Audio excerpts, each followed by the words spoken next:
Повторная игра четвертьфинала Кубка Приволжья подтвердила футбольную аксиому о том, что гол на поле хозяев дорогого стоит. Судьбу выхода в полуфинал решил один мяч, забитый в ворота ДЮСШ Чувашия. Подробности матча в сюжете моего коллеги Вячеслава Ильина. Поражение ДЮСШ Чувашии в первой игре четвертьфинального этапа от Ишкаролинского «Спартака» со счетом 0-2 было серьезным, но не смертельным. Так что на повторную, теперь уже домашнюю встречу для нашей футбольной дружины хозяева выходили с одной установкой: только вперед и только победа. Вопреки обыкновению, желто-красные не стали размениваться на традиционную для регионального футбола неспешную разведку и сразу же ринулись в бой.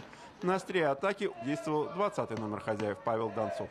Воспитанник новочебоксарского футбола в этом году вернулся домой, надев майку столичного «Динамо». Так что приглашение в сборную Чувашии не заставило себя долго ждать. Лучший голеадор республиканского чемпионата сумел найти свою игру и в составе ДЮСШ Чувашия.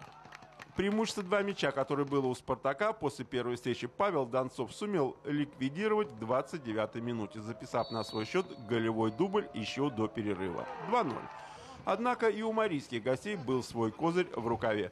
После перерыва тренерский штаб гостей выпустил на поле воспитанника Вурнарской школы футбола Романа Шалина. И здесь стоит напомнить, что 12-й номер спартаковцев в прошлый сезон в любительской лиге Приволжья проводил в составе ДЮСШ «Динамо», став самым результативным нападающим третьей лиги чемпионата России.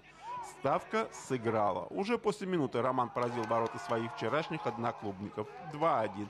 Но все же героем матча стал Павел Донцов, сумевший завершить встречу хет-триком.